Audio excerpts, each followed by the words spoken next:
Hi, my name is Sharon, and I'm with the group widening77.org. And when I first heard about the toll lanes, I thought, well, maybe it's a good idea because I-77 where we live is only 2 lanes, and it's so congested for hours and hours a day. It's a parking lot. But when I found out how these hot lanes, they don't solve the congestion problem and make it worse, it's run by a private company for their profit, not for the benefit of the citizens of North Carolina, I became very concerned, and the more I found out about it, the more I didn't like it. I'm sure William has something to add. Thank you, Sharon. Sharon said that the hot lanes will not solve congestion, they'll make it worse. A lot of people don't understand why that is. There's a contract provision in the hot lane operators contract that says there must be a minimum speed of 45 miles an hour for 90% of the time during the rush hour time period. And if there's not, then the state of North Carolina will be fined by the federal government. So there's this balancing act that the hot lane operator is going to have to encourage people to use the hot lanes, but then if there's too much encouragement and the hot lanes start getting congested, the tolls rise to discourage people to use the hot lanes. So where are those people going to go? Back into the general purpose lanes, which add to the congestion, which means that congestion will be guaranteed in the free lanes. Thank you, William. Raina. Yes, hi, I'm Raina, and when I first heard about the toll lanes, I was kind of with Sharon, well, maybe that is a good idea. But as I thought about it a little more, it was kind of like, ugh. As a recent college grad, and you're going to interviews, especially in Charlotte, it's like, so you're telling me that I now have to pay to drive to an interview that I may or may not get hired for, and then pay to come back? Well, if I'm not getting hired, I'm burning money I don't have. It just doesn't make any sense to me. Thank you. Scott. Yes, hello, my name is Tim Scott, and I'm with Widen I-77.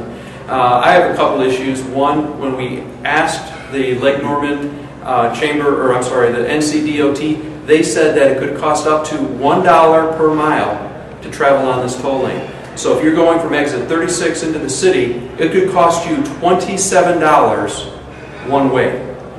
Additionally, 3 of the 4 vendors bidding on this are not even in the United States. I think we need to keep the money here. We need to make general purpose lanes. And listening to the politicians say that if we don't do this now, we're going to have to wait 25 years, I think is a bunch of hogwash. There are elected officials. They can make anything happen. They have the legislative power to do so, and they need to just do it. Hi, my name is Vince Weingartner, and I would like to tag on to what William said about congestion.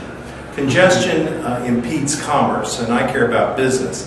And $21 million a year or more will be taken out of our local economy to fund this. That's $450 out of the average family's pocketbook every year. And where's that money going? Onto the pavement of a private contractor instead of into the businesses in our community.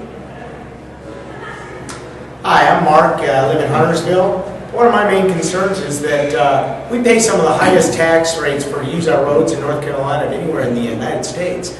And we were told by elected officials that that money had been spent on other things and there is no money.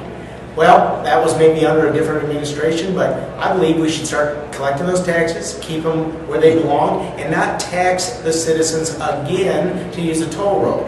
It also is very concerning to me that something that the government is supposed to provide is infrastructure, that we may be contracting that out for a 50-year period to possibly a foreign company. That concerns me a great deal as well. So I say no to hot lanes.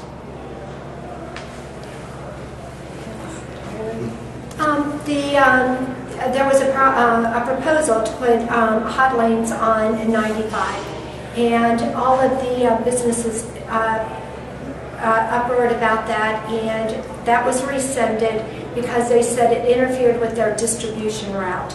It slowed down the traffic. Well, they're telling us we need the hot lines because all the industry is supposed to come to North Mecklenburg and Southern Iredale. Well, 77 and 85 are our distribution routes. So for the same reason, I think would be a bad idea for us. And also, none of the people want it. The people don't want it. There are many other reasons why hot lanes are a bad idea. Please visit widening77.org, like Widening I-77 on Facebook, and join with us to help fight hot lanes on I-77. Thank you.